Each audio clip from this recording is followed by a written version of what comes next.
on Earth, and for 1,000 years it was a dream for architects all over the world, because it was built at 537.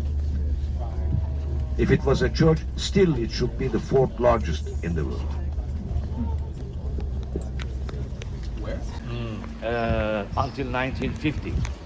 But then it was abandoned. For a long time it stayed just as it was.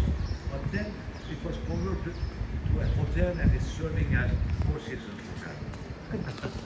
It's quite luxury, very nicely designed rooms. Roofs are very high, 6 meters almost. But in some rooms, you can see graffiti from old days as well. It's a very expensive hotel. Art.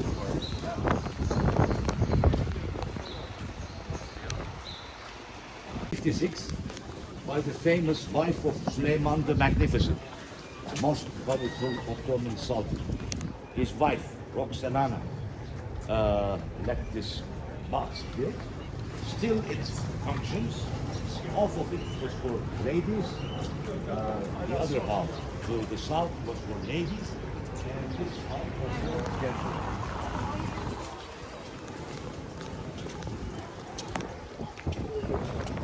And a gate with some gold inlaid inscriptions in Arabic right above the gate over there. This was the outer gate of Topkapı Palace, where Ottoman sultans lived and ruled the country. And that was open from the dawn prayer to the night prayer time. And the inscription there is calligraphical.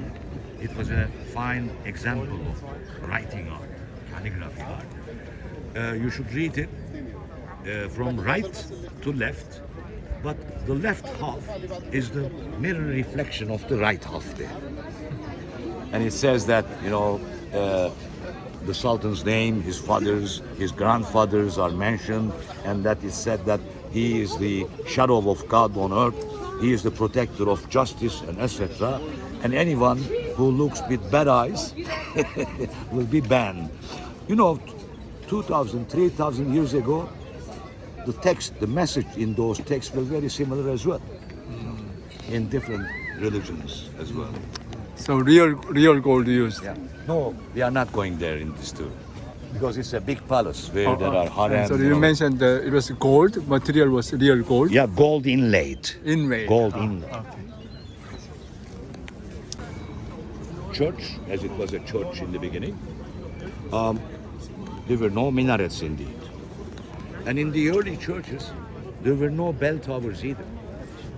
To inform people or to call people for a meeting, they were using a sort of shield, hammering it, making a noise like a bell, and then calling people to the church. Later on, it became, popular to build bell towers in the churches, outside the church or just above the churches. When it was built, it was a church for all, because the Orthodoxy and Catholicism were not separated from each other. And it took only 5 years to build this monumental, structure that you see ahead of us. That's amazing. That's amazing. Did Constantine? No, it was actually what you see here is the third St. Sophia. The first St. Sophia was built during Constantine Glorious. Son of Constantine. 360. But the first one was destroyed during a religious revolt, because a patriarch was sent on exile by the emperor and people protested. So meanwhile, a fire started, so it was destroyed. The second church built right above it between 404 and 415 during Theodosius' period. But even that second one was destroyed during a riot which started at Hippodrome. At the Hippodrome there were races, chariot races, there were celebrations, not only races but also celebrations. There were even sometimes when the emperor's family wanted to show them out, they accepted the ambassadors, foreign ambassadors, there at Hippodrome. There were 4 teams: the greens, the blues, the reds, and the whites. Meanwhile, we must catch the, we must follow them. The green, the blue, the red, and the white. Actually, green was the nature, blue was the sky, red was the fire, white was the air. But all those groups were representing some socio-economical, even socio-political, communities in the empire. For example, the 2 biggest one of them were the greens and the blues. Greens were the artisan people and commercial people, merchants in the city. Blues were the farmers outside at the suburbs of the city. So usually they fought against each other, those 2 groups. But at 532, during Justinian's period, Emperor Justinian's period, for the first time they collaborated against the emperor. So for 2.5 days, the whole city was under their rule. But then, and the emperor, Justinianus, was very afraid, frightened. He was ready to escape and leave everything behind. His famous wife, made him calm. And then she called 2 generals, Mundus and Belisarius. They came on the 3rd day with their brigades, slaughtered 30,000 people. Wow. The revolt was suppressed, and Justinianus could sit back on his throne. So, to show his thankfulness to God and to his wife, the monument there was built. Wow. That's why in the column capitals inside, you will see the signs of Justinianus and Theodora, who was a remarkable woman. I will tell more when we go to Hippodrome about her. So, the 3rd building, as you see today, this is the 3rd one, was built right after the suppressing of this riot. Construction started at 532 and then finished at 537, December the 27th. And the emperor came with a parade, and then it was opened to service. So from 537 until 1054, it was a church for a church. But at 1054, things started to change, and there were some disputes between the, liturgical people there. Actually, it was a competition between 2 cities, Istanbul and Rome. See, although it was shown as there were some theological disputes, rather than theological, it was, based on the power struggle. Both cities wanted to play a more important role. And then at 1204, the 4th Crusaders took over. They plundered the whole city, and this became a Catholic church.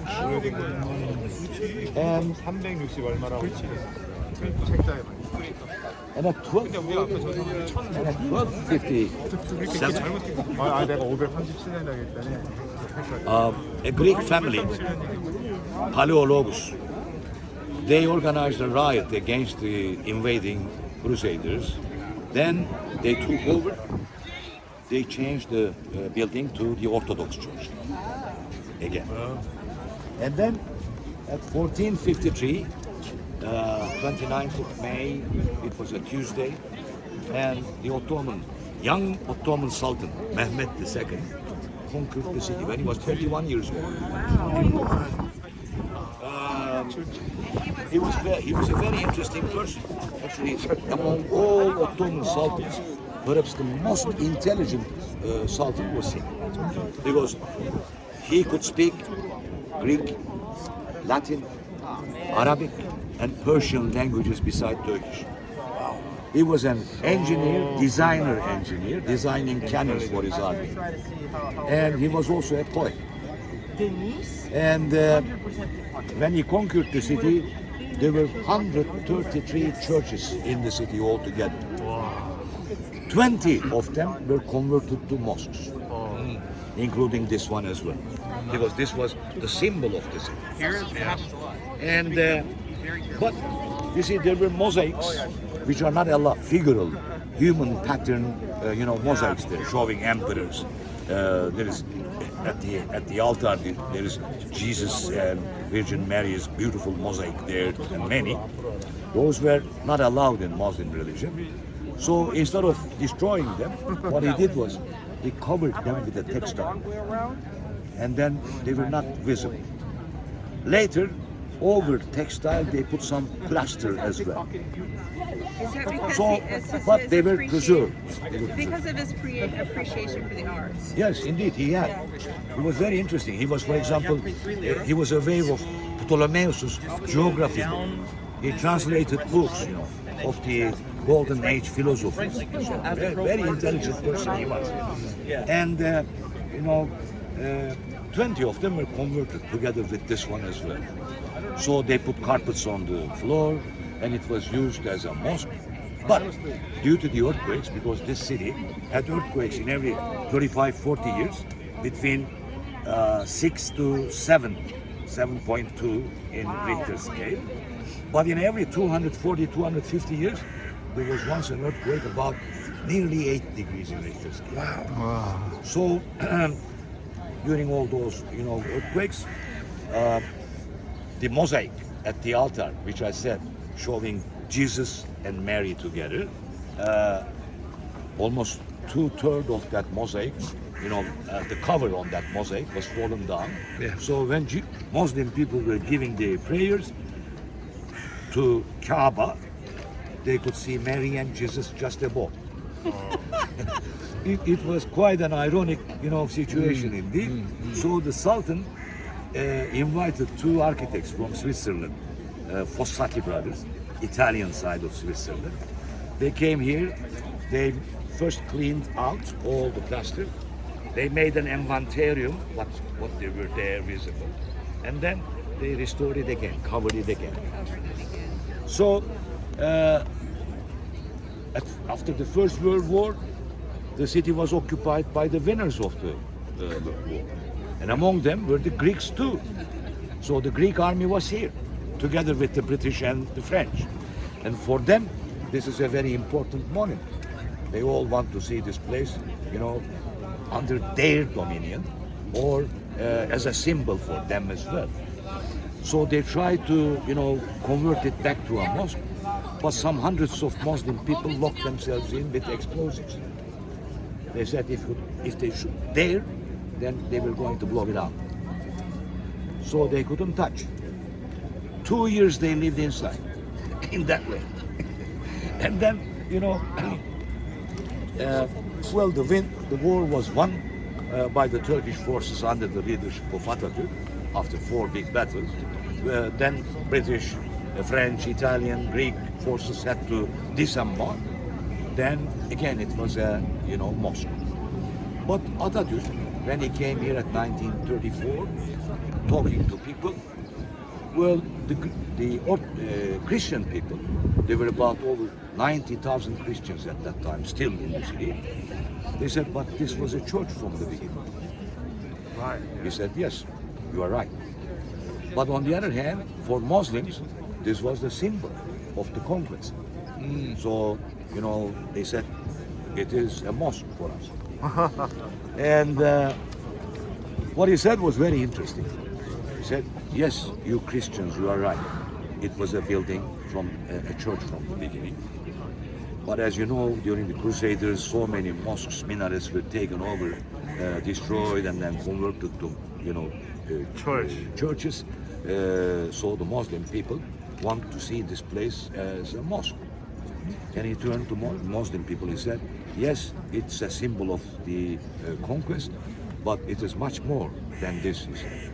This was a big step for all humanity. So let's make it visible for everyone. So it became a museum after 1935. Until 2 years ago. Until 2 years ago. Yeah, because we have a very conservative government. they want to show up. So their they have religious converted side. it back to They a converted it mosque. back to a mosque. I did 2 not years know ago. that. So, That's why we during- have to carry our shoes in those bags. That is So right. during Yeah. those during the time when before the 2 years, did they uncover the frescoes again? Until they converted back to a mosque, it was all open. Now, some of them are visible, but the one above the altar is closed with a curtain. The textile. You can still see partial. Where are we going now? To Blue Mosque or No, St. Sophia, to this church. Sophia? And then when we will Oh, that's what he's talking about. We will go. We will see Blue Mosque from outside, which is there, and we will see the underground system. We will visit in the underground system. If you please keep on the road, I will just Süleyman the Magnificent Mosque tomorrow. Okay. Can I ask you a question? The towers for prayer? Muezzins, because in the past, why they built those minarets right outside was to inform and announce people the prayer hours. Because as they haven't got those, watches or that's where they things, went up. and 5 times a day, muezzin, the people who calls people to prayer, they were climbing up to the balconies there, and then by using their own voice, they were calling people, come to pray. God is great. God is great. Now they. Oh, you said that. Yeah, but I mean, but here. But not, this time they put the volume so high that we can even hardly talk to each other. So you'll certainly hear that. Point closer that you can take nice pictures. But 식스 있잖아. 맞대 저게 블루 저거는 6개 있잖아. which are from 3,000 years before Christ. How it happens? Because those iron were taken from meteors. from meteors. Meteors, yes. Really? Yes. Yes. They were not aware of the ore, or the mine there's under the ground. So they were not able to produce iron from the ore. But when they examined the meteors, they got iron and made dagger, for example, from it. Only few examples we have in the world. Only few. And then, even 3,000 years before Christ, they were producing gold. I mean, 18 karat gold, or electron, which is gold and silver together before filtration, before separation. So we can see many examples of it. Okay. It's not very relevant to the chronological history of those materials. His book was called Travel to Orient, and what he said was there are 2 things are unique to Islam. One of those points is just the area between the Blue Mosque and St. Sophia. He says, this is the El Dorado of domes. 황금도 Gold domes, big domes, half domes, small domes, all sorts of domes around it. And the second thing which he emphasizes is when we approach to the city of Istanbul on a ship, on the deck of a ship, either from north or from south, first you see the top part of the minarets, and then the lower parts, and then the dome. But what you see more is you will see that there's a beautiful symmetry between the line of the buildings in the old part of the city to horizon. This is unique, he says.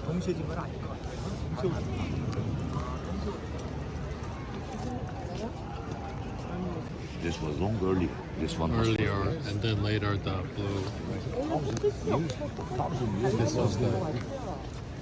When was the blue one built? 16, 16, Much later. 1609 to 1616, under 7 years.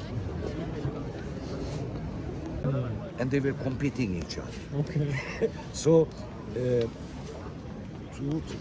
years online, every year he came, and before his arrival, 9 months before his arrival, we were taking special permissions to get up to those places because they are not allowed. It's not allowed for anyone to go up there, you see, rather than muezzin. And then for hours we were going there and taking pictures. There are steps up, sometimes 270, sometimes over 300 steps, you know, from that spiral type, you know, steps going up there, inside. And in the past times, all those muezzins, priests, had to go up there 5 times.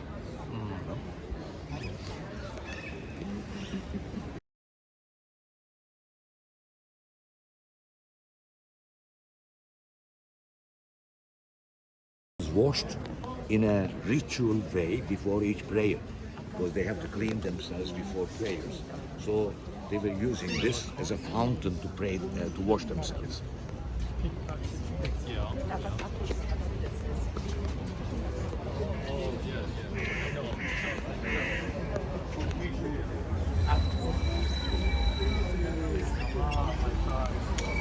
Minaret. Some have 2 minarets, some have 4, and this one, Blue Mosque, has 6. You know, it's a good question. You see, if a mosque was built by ordinary people's donations, then they could get 1 single minaret. But if the mosque was built by the, you know, by one of the members of the royal family, either daughter or wife, etc., then it could have 2 minarets. A few mosques had 4 minarets, ordered by powerful sultans, and they were used for Friday prayers, which was important for sultans as well. I mean, sultans wanted to show themselves out every Friday, noon prayers. So they were not using all those mosques, which are 3,348 in number in Istanbul. So, you know, they were choosing those big monumental ones, and they were called Selamlık mosques. So for Friday noon prayers, they were using only a few mosques, and this Hagia Sophia was one of them, became one of them. And only the Blue Mosque has 6 minarets. It has quite an interesting, you know, story. Well, the tradition was that when they put the minarets on and balconies on the minarets, which we call sherefe, for the priests to call people in. For example, in Süleyman the Magnificent's mosque, there are 10 balconies at the minarets because he was the 10th sultan online. And Ahmet I, who was the 16th online, built the Blue Mosque. So to have 16 balconies, they had to have more minarets. So when they put 6 minarets there, Emir or Sharif of Kaaba opposed. Because he said, how could you dare to put, you know, 6 minarets as we got here in Kaaba, 6 minarets, you know? Then Sultan sent his own architect who built Blue Mosque to Mecca, and they added 1 more minaret there. 7. So it's a competition. 7 minaret. It has 6 minarets as well.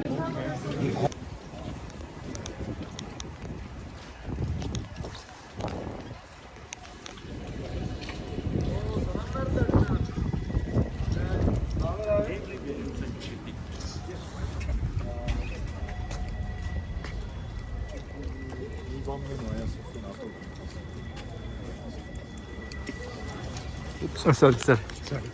Let's see the former face of St. Sophia, as we call it, the second face, because the first one is already completely, you know, disappeared. It was somewhere there on the left-hand side, made out of timber, mostly. And the second face was built here between 404 to 415 by Theodosius. You see 12 sheep figures there, representing 12 apostles of Jesus. And yes, you see the sheep figures there. Yes, yeah. And Even the second big church was destroyed during the big riot, which we call it Nika riot, starting at the Hippodrome at 532 AD. And then two architects, 100 foremen, 10,000 labor, worked under shift, 24 hours almost per day, and they created this huge monument ahead of us. The architects were, one was from Aydın, as we have passed by, former Tralles, Antemius. The other was from Miletos, Isidore. 100 foremen, 10,000 labor. Although it was very costly and difficult, hard work to obtain the marble plates, everywhere, floors, walls, the second floor, second story's floor, they were all covered with marble. And it was only built in 5 years. So for 1,000 years, it was the largest church on earth.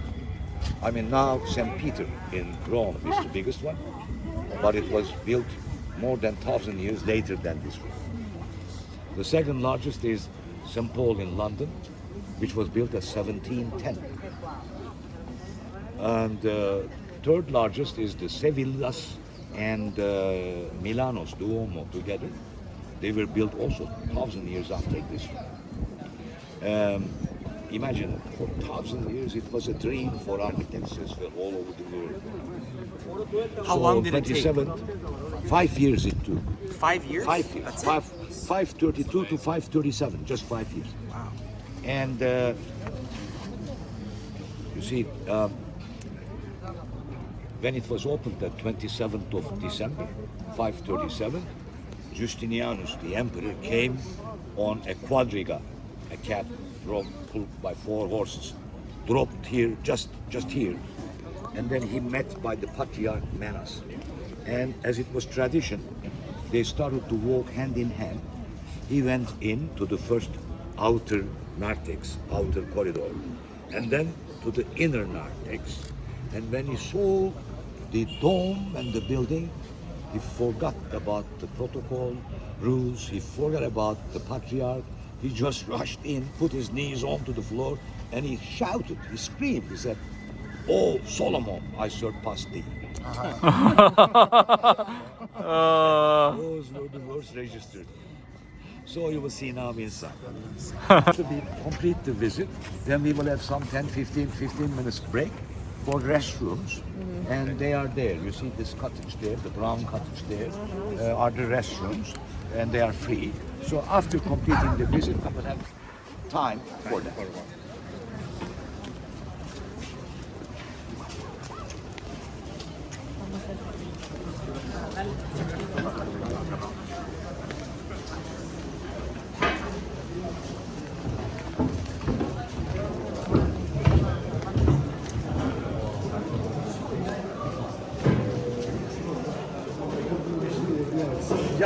Look at this mosaic just above the inner narthex's imperial gate, allowing people to the main nave. You see Jesus Christ sitting on the Roman throne, and to the left you see Virgin Mary, to the right you see Archangel Michael, and to the left, just to the right leg of Jesus, you see Emperor Leo VI. This emperor, was married, but couldn't have son to succeed him. So he begged for divorce and to marry again, couldn't get permission. So at the end, he ordered this desperate mosaic, and at the end, his son was registered, from another room. So this is the mosaic just above the entrance door, and it is from 9th century AD.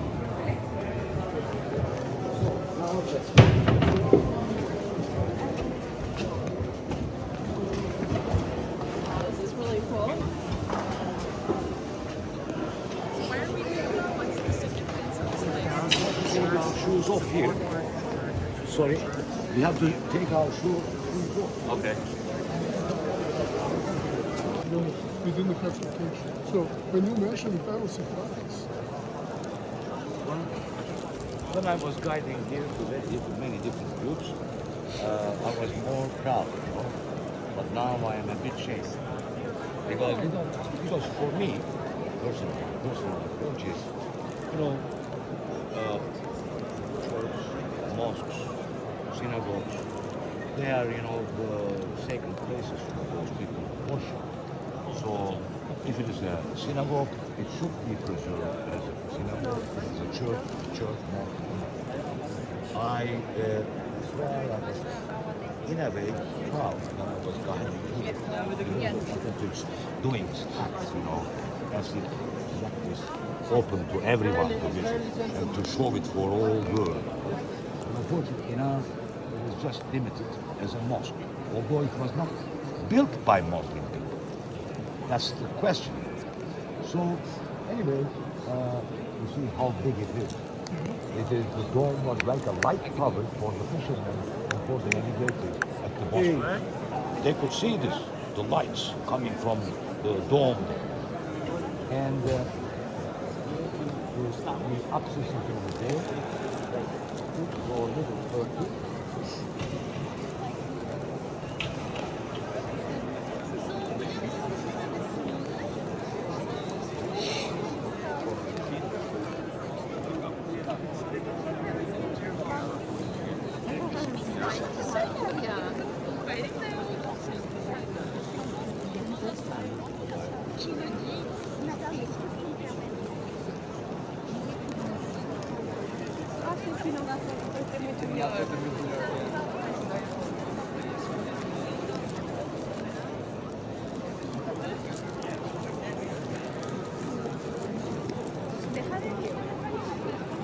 You see this quadratical, section here with purple colored marble plates as well as in different colors too, was the crowning place for all East Roman emperors. Yeah.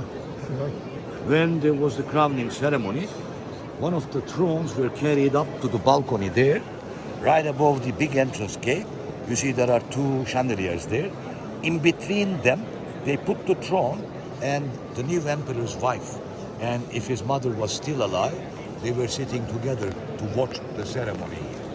Because the balcony to the north was for ladies. They were separated, and still in Orthodox churches they are separated. And to the south, the balcony over here was for the high-level religious meetings. Synod meetings were held here. Sometimes emperors were attending as well. So there are beautiful mosaics there as well. And this part here was only for men. And only for men. And the altar was there, the apsis was there, as you see, looking to east. Right above the altar, you see Jesus and Mary, a beautiful mosaic there. As they pray now in the mosque, 5 times a day, it is closed, partially closed now, with a curtain. During the prayers, they close it 5 times.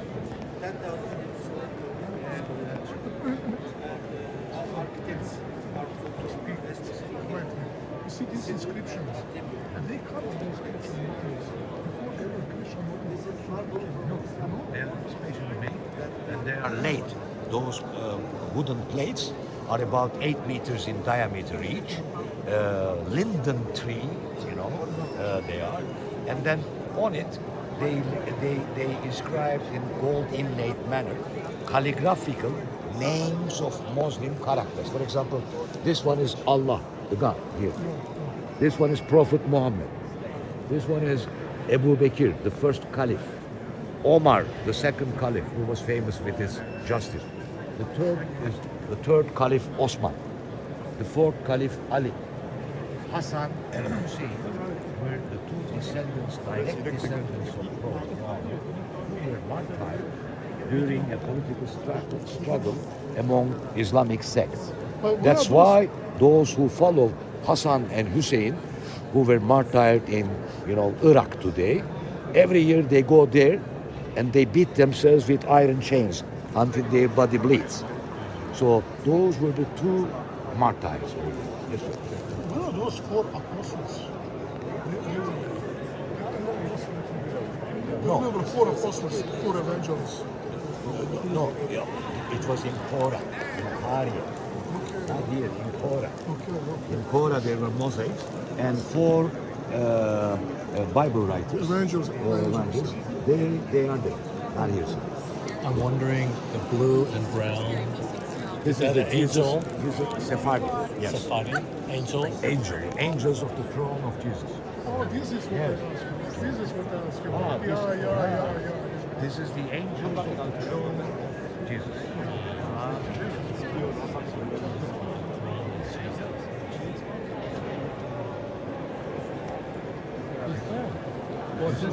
But this was a church in the beginning. Is this only now for tourism, or do they do like worship here every day? They worship him. Every day? Every day, 5 times. Five times. That's why the whole floor is covered with, carpets, because they put their head on it and they give it praise for prayers, you know. So it's used as a mosque now. Since 2 years. Before it was just a museum. Oh, okay. Since 1925 it was a museum. Then converted to mosque again during this government. Well, if you look to the dome, you see the brilliant parts in gold inlay, mosaic, but some darker parts here. It's showing us that even the dome was fallen down partially due to the earthquakes. 3 times partially it collapsed and then rebuilt and restored again. Oh, okay. But it was a very difficult engineering, you see. It's very deep and high. Yeah. And all its weight is supported by the 4 big, pillar-like constructions here. But that was not enough at all, because the dome was, giving a pressure downward, Right. but also outward as well. So they had to balance the outward forces as well. So the Muslim Ottoman architect Sinan, who was very famous, Sinan, built big, supports there outside. So in that way, it could stay until today. Like flying Although there were 20 big earthquakes, still it survived. But in the first phases, 3 times partially it was collapsed, so rebuilt again. The brilliant ones are from the original. The dark ones after the restoration. Which one is Omar? You said one of these. This one is Omar. This is okay. This one is How many languages do you speak? English, Swedish, and Japanese. Do you read Arabian? No, No. no. But these are Arabian. These are Arabic. So you memorize them. Not Arabian, Arabic. because even an Arab can hardly read this. Really? Because it's a calligraphical art, which means that it is stylized. Stylized. You must know calligraphical art to read it. Yes. Wow. So, yes. This is the crowning area for the all Roman emperors. The emperor, you see that purple color here, Yeah. which is the sacred one here. So the patriarch was coming, the emperor was coming, and the new emperor got his crown right here. For example, in Britain, Charles became the king in Westminster, So this was.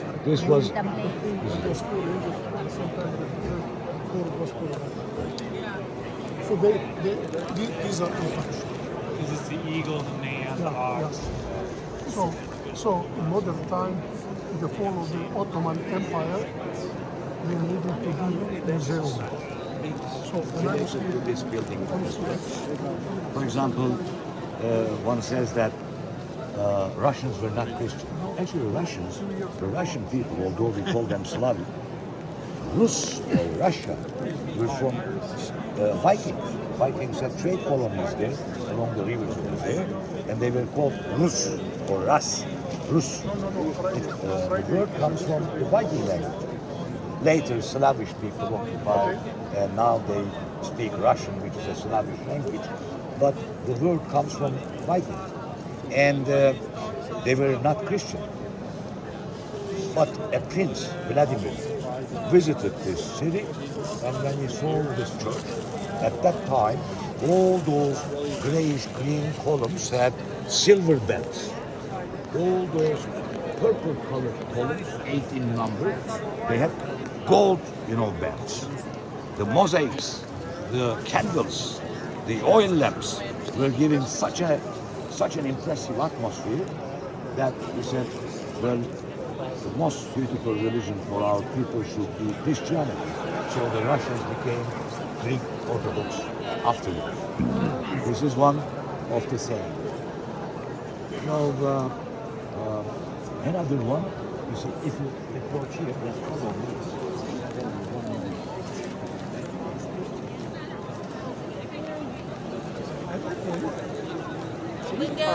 That's not going to go away. This is.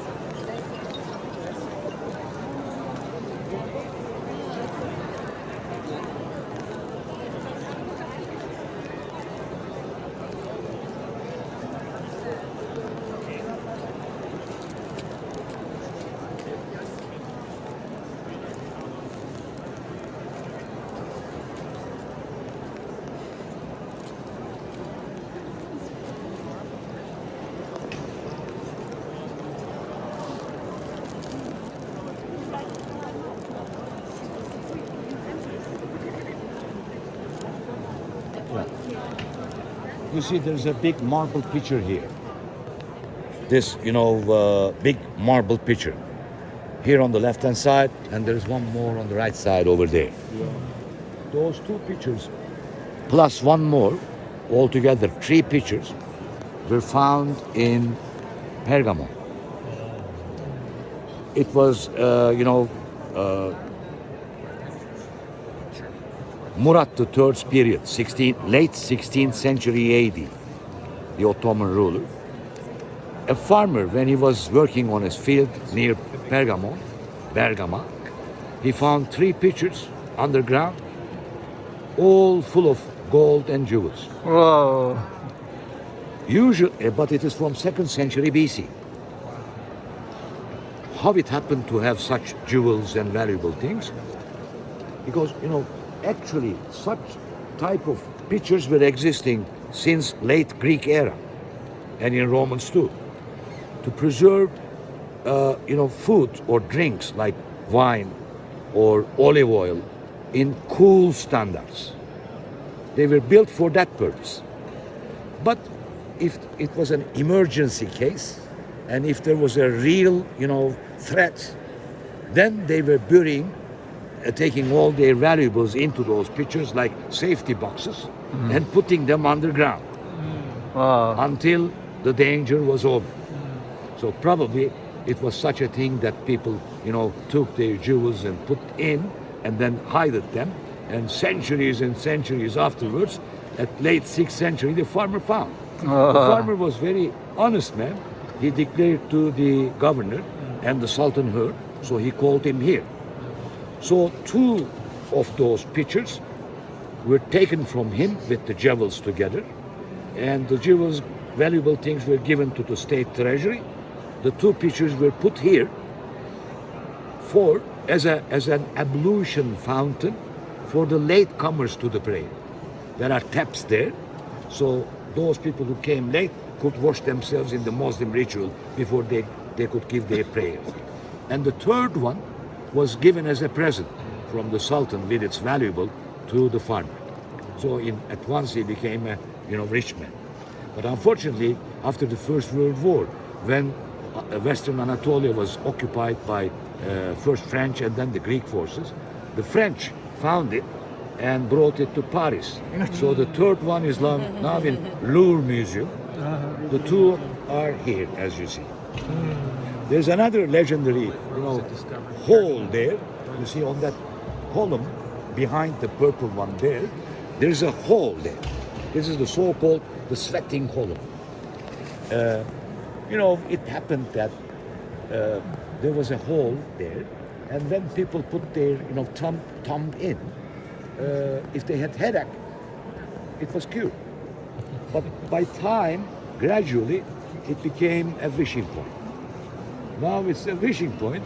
Almost all American presidents visiting Turkey, they did wishes. For example, George W. Bush, his father, Clinton, Obama, they all, who knows what they wished. What they wished.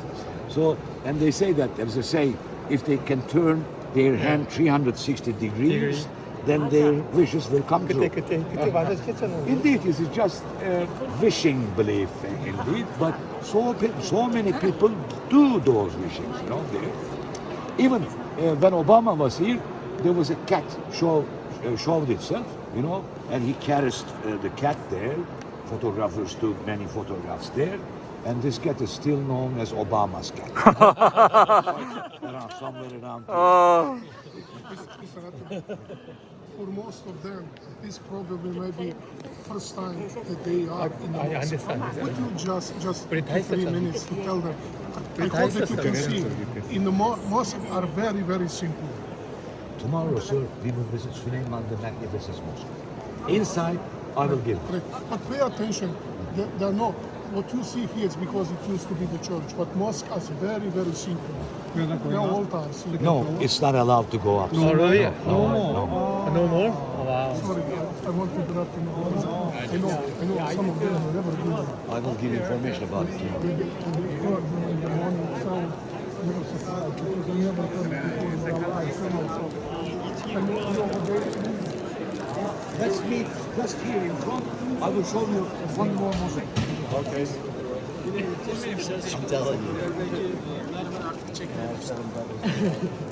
Soğuk du merkst es nicht, aber kalt kommt in den Körper. Deswegen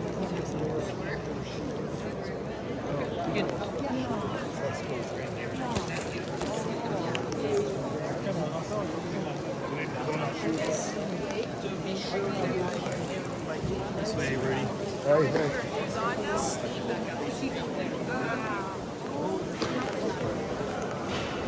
But they're divorced now. He's from Pakistan.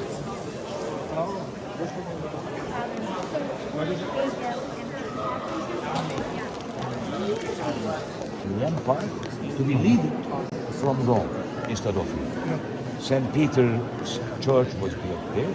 Later, long centuries after, there came the confession from Vatican that it was a false, testimony.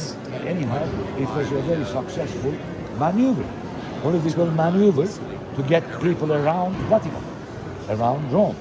So the West, even that unification there became actually a core for European Union later on.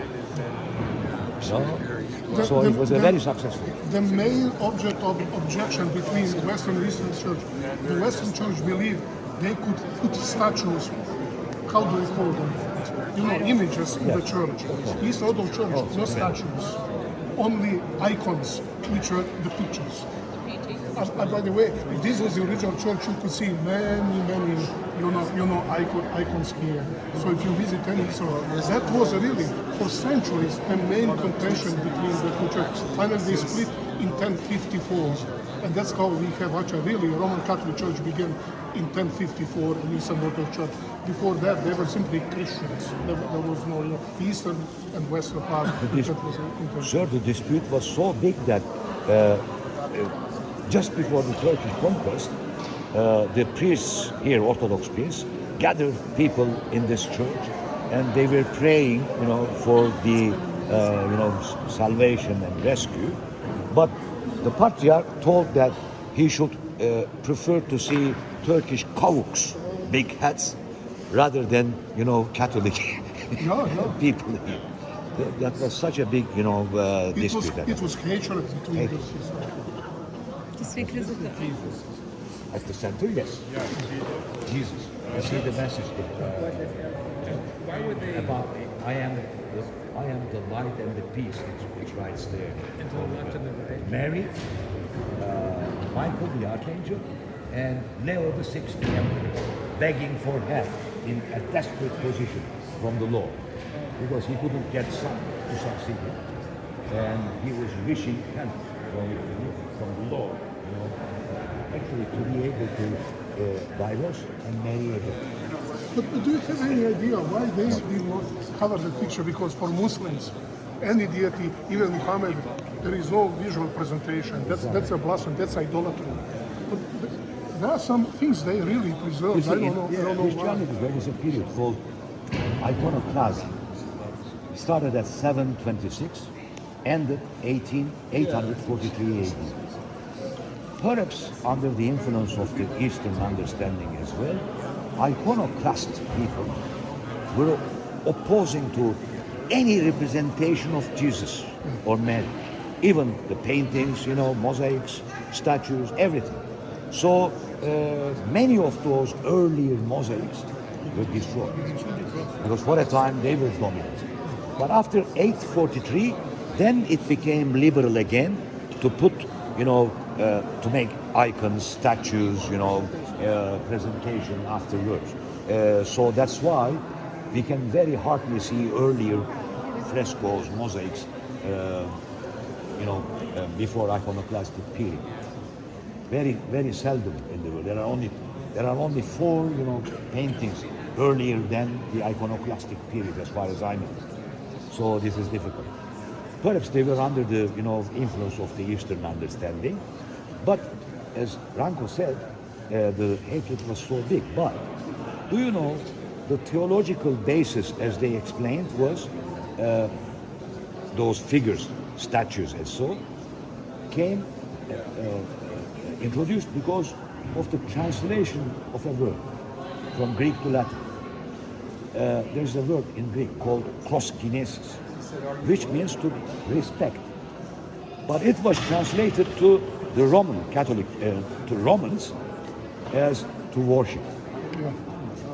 You see? Completely different.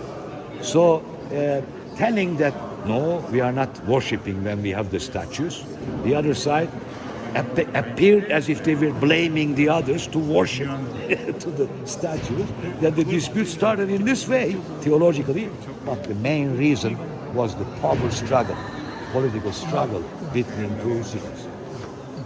Was this covered? Was this? Yes, with gold inlaid mosaic. This is all gold inlaid mosaic. But was this Muslim? No, this is from the original times, from This 6th is from the century. Christian. They didn't put the. You see the crosses here? All those cross figures there. Look to the left over there. This is something I cannot imagine that there is. By the way, these walls can talk. You will hear long history. 15, you know, 100 years, yes. Now I would like to show you one last mosaic that is also.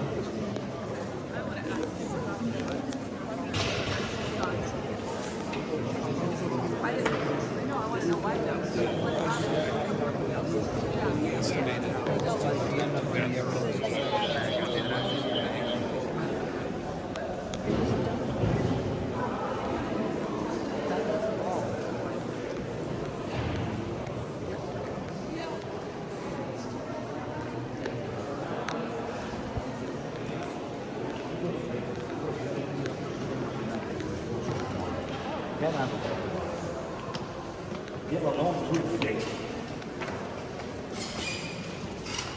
Now let's look here. A very significant mosaic you see up there. Jesus and Mary sitting on the Roman throne.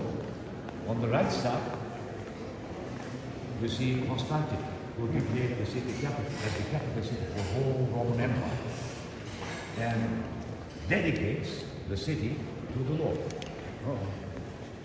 And the Greek writing inscription there says Constantine the Great among the saints, as if he was a saint. On the left, you see Justinianus, who ruled between 527 and 565 AD. And during his reign, many monumental cathedrals were built. If you remember, at Ephesus, we have been at St. John's Cathedral there. That was built under his rule. Ravenna's, Italy's Ravenna's cathedral was built also by him. St. Philip's Martyrdom Church at Hierapolis was also built under his rule. So now Justinianus holds St. Sophia, this church, and dedicates to the and it is written there as Justinianus, to be remembered. The meaning of the right there is like that. Gold inlaid mosaic indeed. And this Justinianus was also very important because he was the man among all those Roman emperors who compiled 4,500 lines and rules of Roman codex for law. So Roman law, as they teach at the universities today, actually is based from his text. Yeah, from It's called Justinian law. Yeah.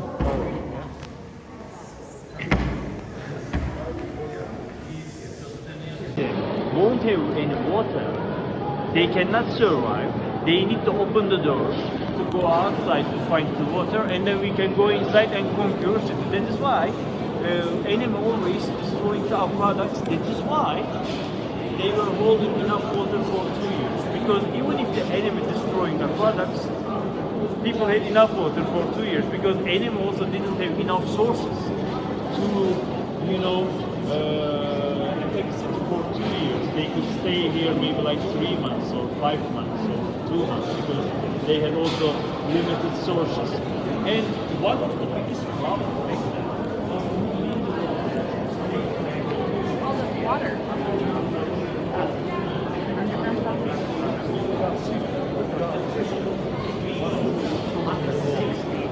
big systems in the city.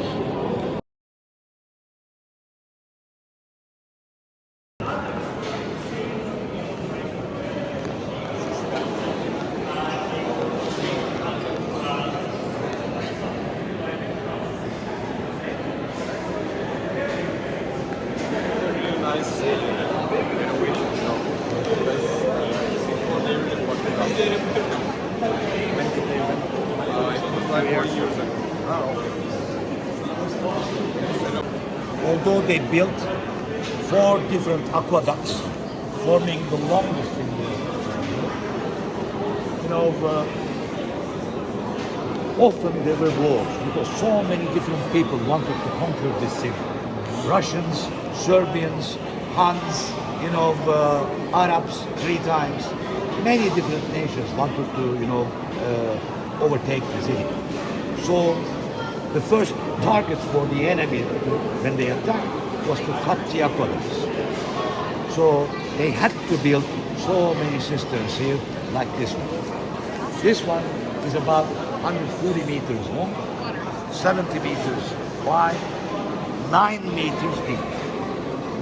And there are 336 columns. Some of them are Dorian in style, like this one. Some of them are Corinthian style, as you see, because they were taken from some other earlier buildings and recycled it. They used it. And the aqueduct bringing water here was about 16 kilometers long. And it could have 80,000 cubic meters of water. In peacetime, they were immediately restoring the aqueducts. But in wartime, they had the only source of water through the system. That's why it was so important. Another thing was when it was built, all walls were isolated by using ashtray leaves in the mortar. So the loss of water all through the aqueduct and in the cistern was less than 1%. That was a big achievement indeed in those days. Roman hydraulic and civil engineering was very well improved indeed. And this one was built at 532 AD. There are even bigger ones, 1 kilometer long cistern. There are 2 open-air cisterns. One of those big open-air cisterns is now the football stadium. Inside it, there's a stadium. They play football there. So, it was used as a system during the Roman age. But after the conquest, the Turks were quite powerful at that time. So there was no any threat to them. So they built dams to the north of the city, all out of marble. Still they are visible. It's a beautiful jogging area around, and they got water from the dams. So those were forgotten. Some became small ateliers for textile production. Some was not used at all. When I was a kid, my uncle was in Istanbul, so every year we were coming here from Ankara. Adventurous boys as we were, some guys got together. We were coming here, it was forbidden for visitors at that time. Coming down from those steps there, and there was a small rowboat there. We were trying to row it, but after 6-7 meters, we were colliding to one of those, the columns. Nothing was visible, completely down. But then they shot a movie, Bond movie. James Bond from Russia with Love.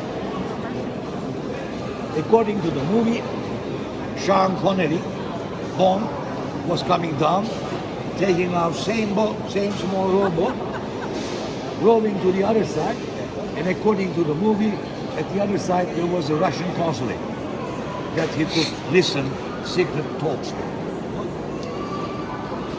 In reality, the Russian consulate is not there, but at the modern part of the city. But there is a kebab restaurant there. Very appropriate. Anyway, but after that movie, it became so popular for everyone from all over the world. So Turkish Automobile Club, made the illumination light-up system, even a music system. So time to time there are chamber music concerts here now. Time to time there are art exhibitions, and it is open for visitors as we do now. But for a long time it was almost forgotten. Only at 16th, 17th centuries there are houses, neighborhood above, even a road passes above us. And sometimes those Muslim families living there, when they were inviting friends from Europe or visitors who were coming, merchants let's say, they were inviting to dinner. And then they were sitting around the table and waiting for the food, but there was nothing on the table. So the Muslim guy was saying, well, let's pray for God, and hope will give our food. And then through a hole down, he was putting a food, a fishing rod, and then there were fish living here, getting some up. It was a great surprise for the visitors indeed, right on the land, no water around, but fish was coming underground. They're really happy. Yeah, yes, they were happening. Those were happening. They were making jokes in that way for the visitors. Later on, they were explaining what was going on and how it happened. But you see, they like to surprise those people. So now let's go around a little bit. We will see two beautiful Medusa figures there, over there. What's the official name of this place? Yerebatan, Yerebatan. In English? Underground system. Underground system. A lot of fun. What is a city water now? We just give it for, just to show how it works. It was not very handy, but if they were forced to, they had to.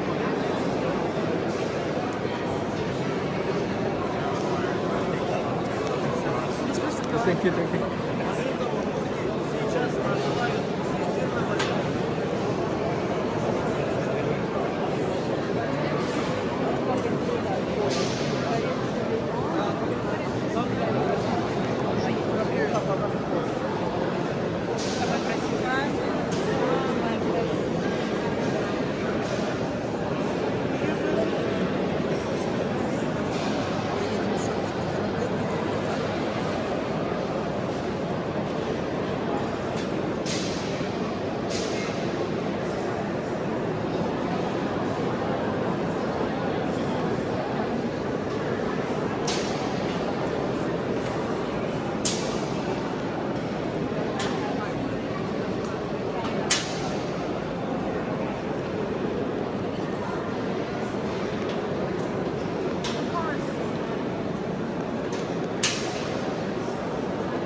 Здесь плохо получится сфотографировать.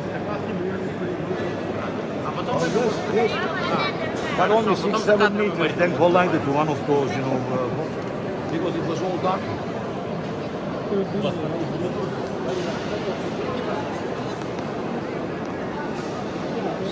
Even, in every there is the famous international art biennale of Istanbul. Then there comes artists, painters, sculptors from all over the world, and they, do one of the exhibition sites is here, right here, in that very old Roman building. There you see modern art.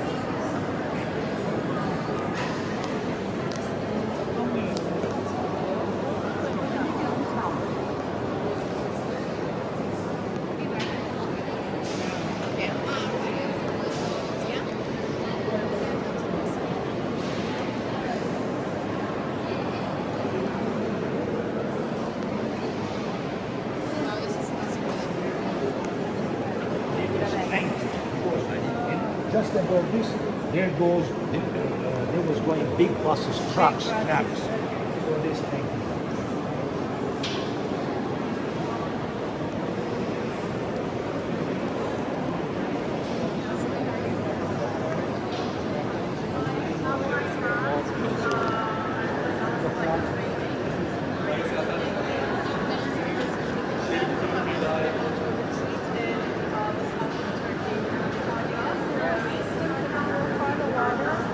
In Istanbul for city water, yes, they use chlorine, but in the past, no.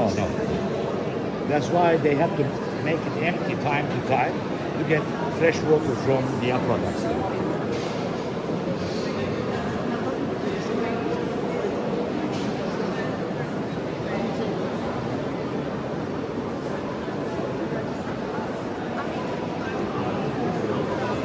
532. Same as Central Park. 532.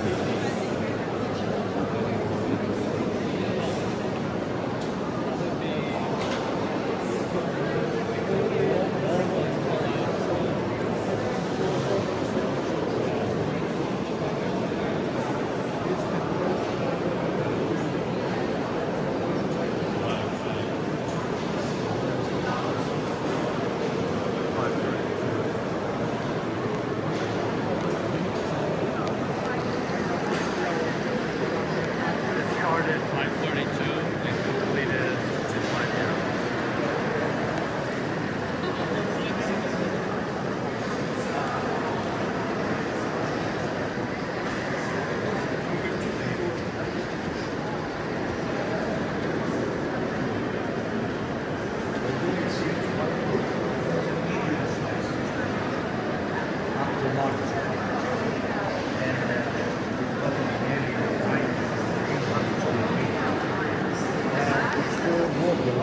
Up to the top part or level, but to level higher than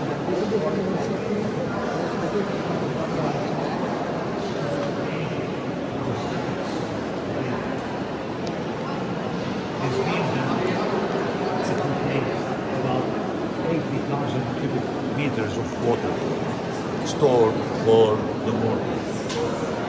Sorry.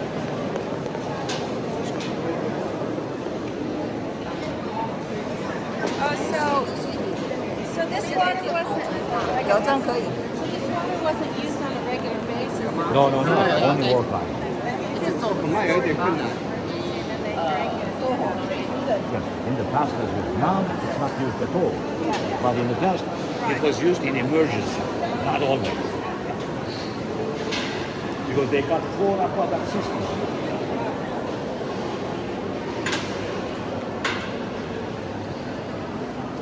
Yes, this is Medusa, the Greek mythological figure. One of the Gorgon sisters. She was a very beautiful girl. But after Athena envied her hair was turned into snakes.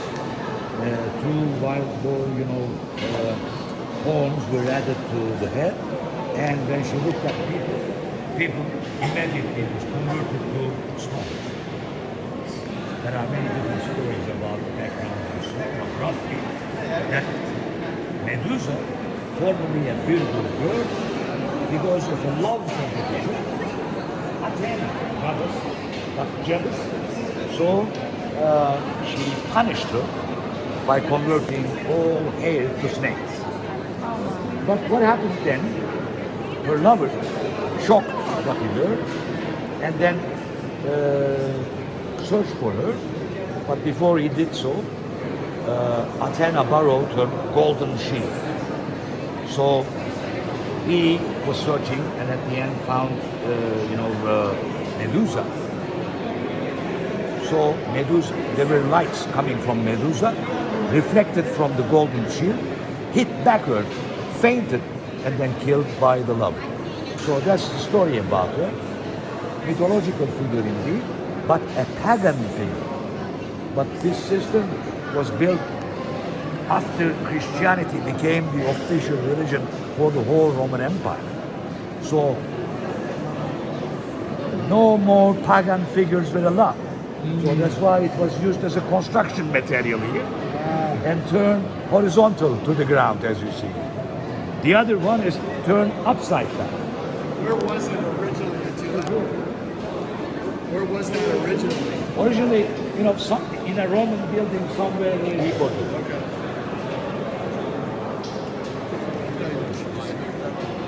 This is turned upside down, as you see. The message was, she has no power anymore. Don't pay attention. That was it. This is from 1st century AD, the original stone, but they used it here at 522. That's why Medusa figures you see often in front of Greek temples or Roman temples.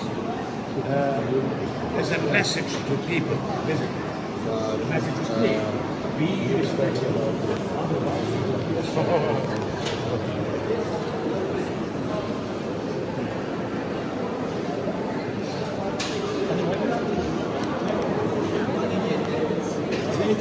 Even some emperors, like Hadrianus, his breast armor,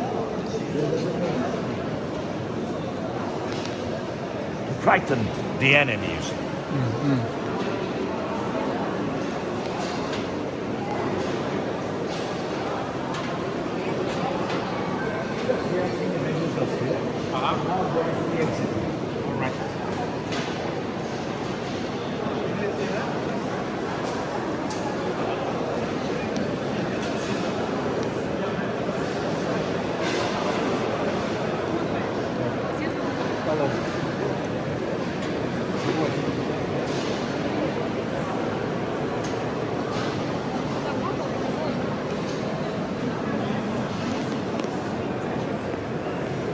Is there any meaning for the hand?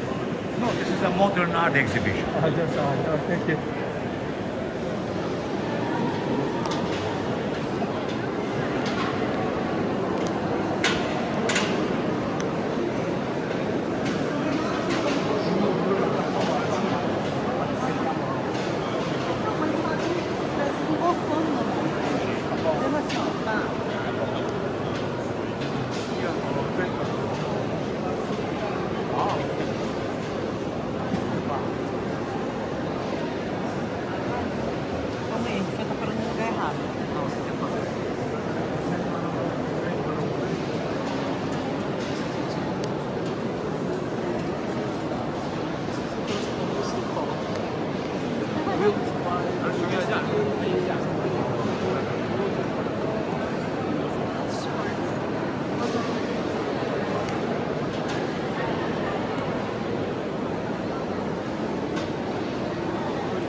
景帮你拍一张。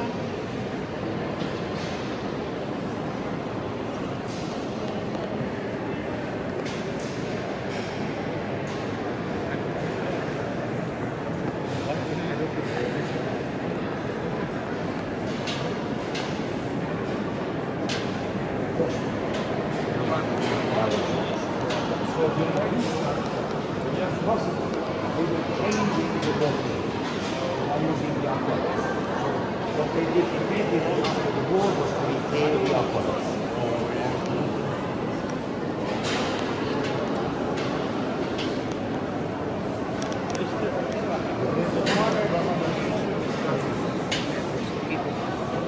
Yes, now for the illumination and to give some more support. This is modern. But in the past, originally, there were iron rods between. Yeah.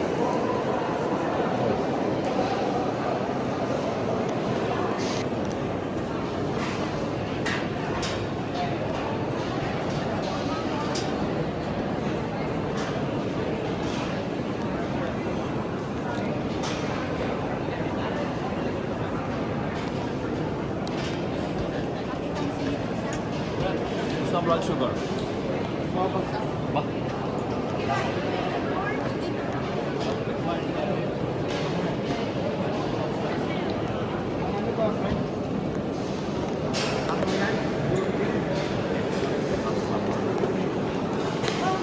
But you go in another place so you can get picture of the previous place, you know. Because sometimes, we're just using 127 tilars, 27 tilars. It was, yeah. Timber at that time in a so-called intermingling, style without using nails. Wow. Yeah. So, like in Japan, like Edo periods, Japanese nails. Column, a part of a column, marble column from Roman ages. There was an arch here at the beginning of the main street between east and west, called Mosque. And during the Roman ages, all parades, victory parades as well, were organized through the street here. There were 7 more victory arches, monumental arches along the road. This was the beginning. And this point here was called Minion. It was the 0 point of Roman Empire. It was down under. There were the inscriptions telling us the distance between Istanbul and Sophia, Istanbul and Athens, Istanbul and Rome in Roman miles. That's why it is called Minion. Almost the 0 point for the whole Roman Empire. 2,097 pieces and then smuggled out to, Germany. Smuggled out by the permission of the Sultan because he was not aware what they were transporting out. And at the end, Kaiser Wilhelm, who visited Turkey in those days 3 times, on his visit to Istanbul at 1898, the German engineers brought all those stones one by one from Germany, and they mounted here the fountain, as you see, and gave this as a gift to the Sultan, as an answer to Zeus' altar, probably. So we got this, they got the altar. You see, it was not very fair, actually. But that's why we call it German fountain at the moment. And if you look careful, inside the door, you see the seals of Wilhelm II, Kaiser Wilhelm II, and Sultan Abdülhamit II, side by side, decorating the inner parts of the dome over there. Let's go to the Egyptian obelisk.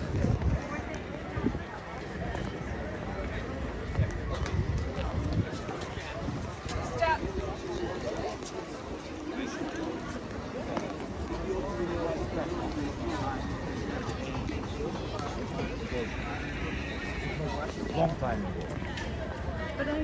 Mid wall of the Hippodrome.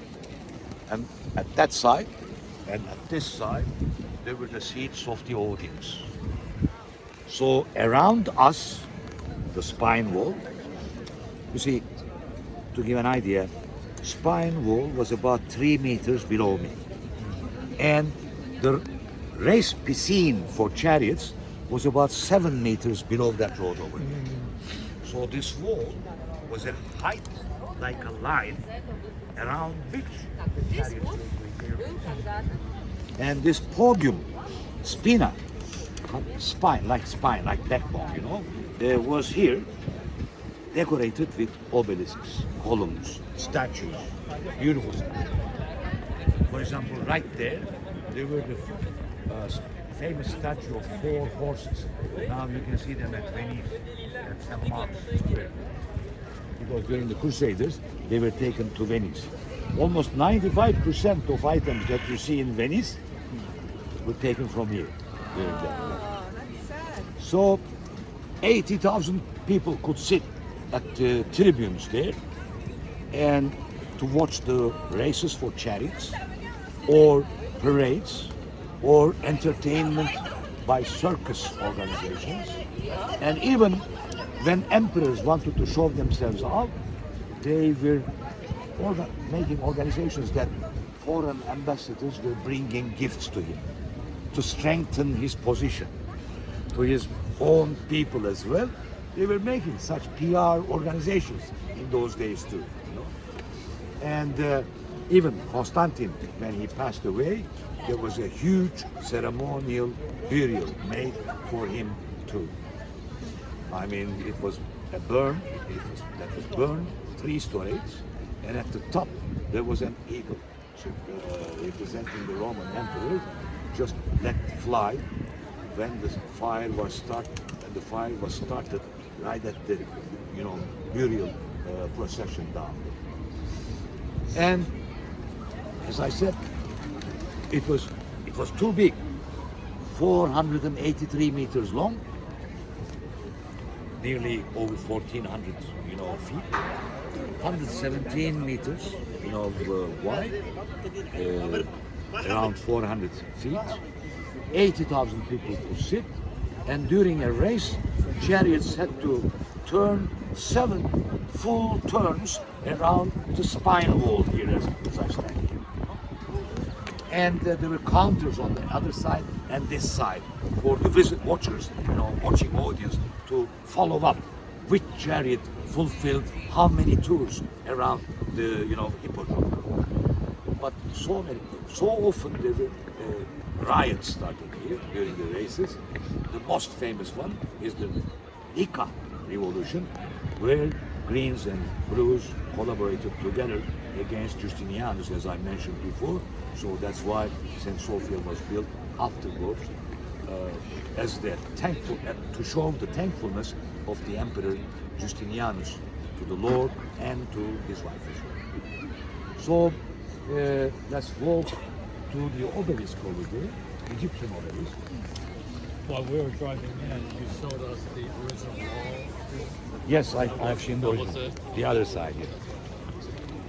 Yeah. Julius Caesar, they were raised up to semi-god level. The upper part from granite is about 3,500 years old. Wow. And it was erected at Egypt, Karnak, during the Thutmosis III, the Pharaoh Thutmosis III's period. Lower part, that marble one there, was built, prepared here in Istanbul during the Theodosius' time, Emperor Theodosius' time. At the top you see Egyptian sun god Amun-Ra, and then Thutmosis III sitting on the throne, and then Horus, the goddess of Egypt, Egyptian gods, daughter of Isis and Osiris actually. And then the story is about Thutmosis III, that he was the ruler of the north and the south and the east and the west, and all the oceans were ruled by him, and then it was going on. But later on, Emperor Julian the Apostate, who was tolerant to Jews, but he was pagan and not very tolerant to Christians. You know, so he wanted to bring this, monument from Egypt to Istanbul. So they put it, the full thing, to a Nile boat, relatively easily. And then this Nile boat brought it to Alexandria. From there they had to change the ship, because to Mediterranean waves and big seas, there should be another type of boat. But they couldn't get the obelisk in. It was too big. So they cut the lower 6 meters, as you can understand from the hieroglyphs there, and then get it in, and then transport it here. But for some years, it just stayed, because nobody could dare to transport this and erect here, as it weighs over 260 tons. Even today, it's a difficult job, you see. So it waited for a while, and then during Theodosius' period, a man, at the same time an engineer, Proclus, later became governor. He made a project, he built a ramp, and then this, obelisk was erected above that marble platform which was prepared here. There are obelisks in many other cities, like in Paris, in Rome as well. But all those obelisks were transported, after the Industrial Revolution, when they got steams, winches, and so on. This one was transported at 4th century heat. How would they transport it? And still, like a miracle, after all those earthquakes in Istanbul, it's still standing. Wow. How big is the boat? The boat is, well, this is 26, 20, the obelisk itself is 25.6 meters. What does that big bird mean? Horus, Egyptian god.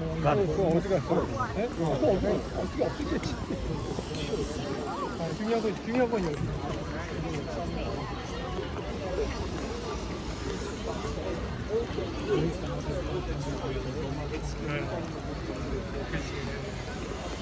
You see here, Theodosius at the center with 2 sons, Arcadius and Honorius. During his reign, Roman Empire divided to 2. Arcadius became the East Roman Emperor. Honorius became the West Roman Emperor later on. You see, those are the, elite, rulers in the society in those days.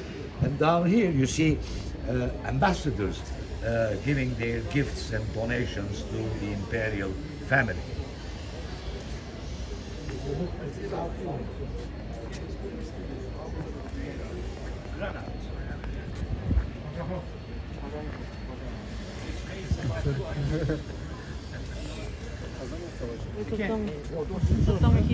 어떻게 다 알겠어요? You see Arcadius and Honorius again. But down there, you see the chariot races in Hippodrome.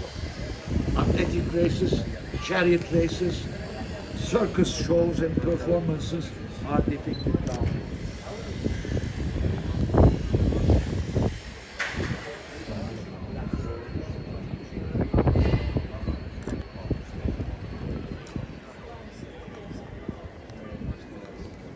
Invaded Greece. Even Athens was under their rule. And then, for the first time at Plataea, 31 Greek cities, in those days they were called polis, 31 Greek polis, gave soldiers to compile an army. And that army, for the first time, defeated the Persians.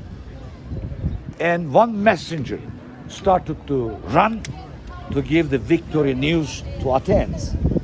He gave the message and he died. Still we do marathon according to that. And that bronze column was erected right after that victory, there in Delphi in Greece. So the length of the marathon is the distance that he ran. Exactly. And 3 snakes, bronze snakes, intermingled to each other. Above 3 snake heads, there was a golden pot, originally. Constantine, the first Constantine, ordered that as he declared the city capital for the whole Roman Empire, so he invested a lot. You know, he built new buildings, new streets, new fortification, new monuments. So he ordered that it should be brought here. So it was taken from Delphi to here and erected by Constantine. Unfortunately, the golden pot disappeared. One of the three snake heads we have in archaeological museum, and that was a beautiful bronze, column, as you see. The other one was erected by Constantine again, and you see many holes on it. Those holes were to fix the brass plates.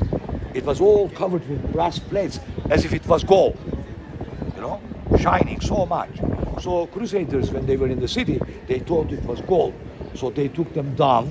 When they understood that they were just brass, then they could only mint coins, afterwards with them. So we have just the holes there, but the obelisk is there. Constantine's obelisk, later restored by Constantine Porphyrogenitos at late 9th century as well. So Hippodrome was even proceeding behind that building over there as well. I pointed from the bus, if you remember. That was the south elliptical wall of Hippodrome. It was one of the two largest hippodromes in the world during Roman ages. It took Circus Maxentius in Rome as a model and built exactly according to that by Septimus Severus, because Roman Emperor Septimus Severus conquered this city at 197 AD from the Greeks. But he lost many soldiers, so at first he decided to destroy the city as a whole. But when he observed the Bosphorus, the beautiful city, the woods, then he changed his mind, and instead he let this hippodrome built here after the conquest. This is the story about it. So let's go and see because the Sultan ordered at 1609, and under 7 years it was constructed by architect Mehmed Ağa, who was an architect, a music composer, a mother of pearl artist, and also a geometry professor. And his aim was not to build the largest dome or the largest mosque at all. What he intended to have a harmony in the building, and he intended also to obtain a volume in which the person who came should feel comfortable and closer to God. That's why there's a central dome there at the midpoint, and there are 4 half domes around it supporting. There are 4 big marble pillars supporting the dome as well, and there are 260 windows there getting natural light, and all the walls there are plated and decorated with double glazed ceramics tiles, mostly blue in color. That's why it was called Blue Mosque. It was not a mosque only. This is the school. There was a library. There was a hospital. There was a caravanserai, like drive-in motels. And there was also a small market, which you have seen just before dropping off the bus, the small, bazaar there.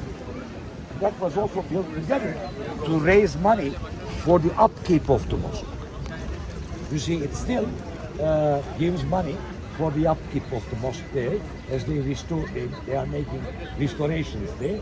And you see scaffoldings there. So now the mosque is closed until the end of Ramadan. They will open after Ramadan this year. So that's why we will see Suleiman the Magnificent Mosque tomorrow instead of this one. Okay? Sorry. So it's not even open on Friday? Not open, because it's under restoration. Scaffoldings and everywhere is closed. Only after the Ramadan, if they can fulfill the work, it will be open. It's beautiful inside. But Suleiman the Magnificent Mosque is even more important and beautiful architecture. You will see tomorrow. So I just wonder, was it also built to compete A bit, with yes. Hagia Sophia? A bit, yes. Well, they had that, so I built this. Yeah. To be more.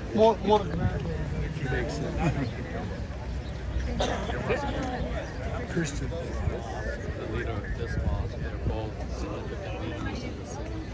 No, they were just religious people as priests. No, but 16 priests were working here in this, mosque, for example. There are 16 balconies there. But what is interesting here is, even in the Roman ages, this was the center of the city, 0 point of the city. There were Roman baths here as well, Roman public buildings as well, official buildings as well. Behind the Hippodrome. Even Constantine's palace was there.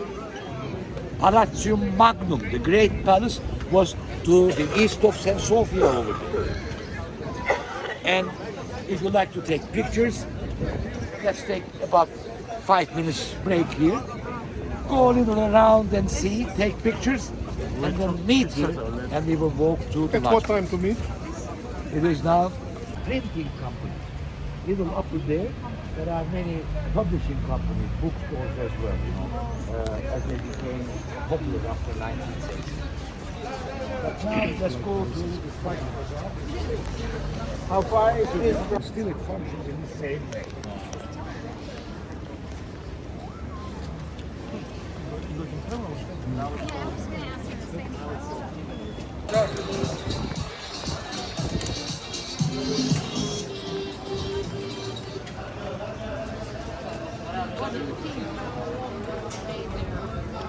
Half an hour, 45 minutes, whatever you like.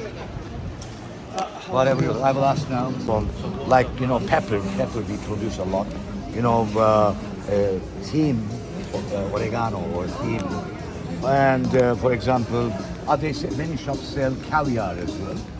Caviar is a bit dangerous, it can be hygienious or not because it has to be packed, And mostly it is under the business, under the control of mafia in Russia and Azerbaijan as well, because they come from Caspian Sea. But rather than that, spices, dry apricots, because we produce 60% of apricots in the world as well. Like figs, we also produce 60% of all figs in the world. Is it no problem to get into the States? That's the problem. With fruits, there is a problem. Okay. With spices, if they are vacuum packed and declared, then it is no problem because many Americans buy it. You just report to them. It's better to Even report. dried fruit might have Better problem. to report what you got. Rather than they find and you didn't report. Because if they are suspected, from a spice or from a pack, then they open it, look at it, look the ingredients, and so. So on that point, please be careful. Take us to the spice place you like. Now I will bring you. Let's first give an information. As I said, 131 shops. If you look for Turkish coffee, the famous Turkish coffee, then you should go to the end of this, corridor. That part. At the end of the corner, there is Kuru Kahveci Mehmet Efendi. Mehmet Efendi, very famous for generations. They do this job. On the right You can side or vacuum left it side? and buy. Right side or left side? Outside, just outside at the other corner. Oh, okay. And if you look for dried apricots, Malatya Pazarı is good. On the road, as we walk, I will give you information. I will first show you the meeting point for all of us, and then you will have a free time as you like, half an hour or 45 minutes, whatever you like, okay? But let's go first.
저기 또 수분이 또 엄청 싸네. 엄청 싸.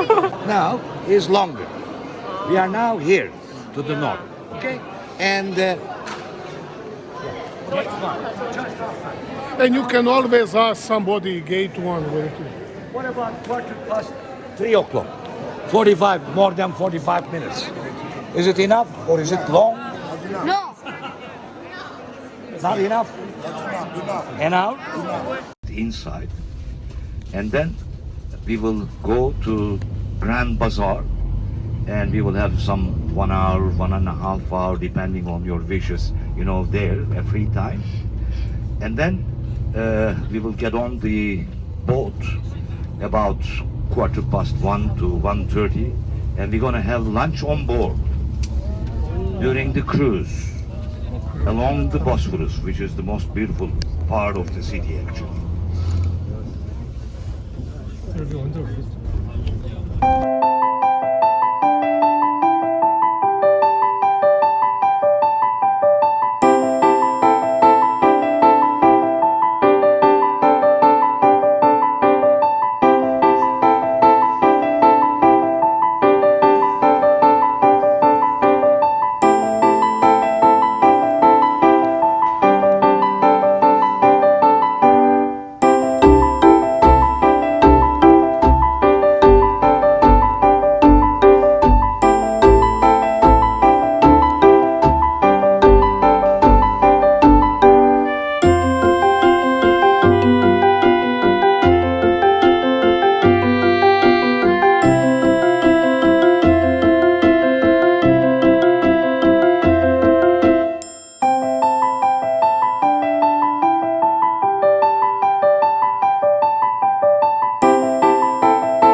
1923년도에. 네? 1923년도에 드디어 독립을 해서 이 나라 터키를 만든 걸 여기다 딱 행정적으로 해놨습니다. 그렇기 때문에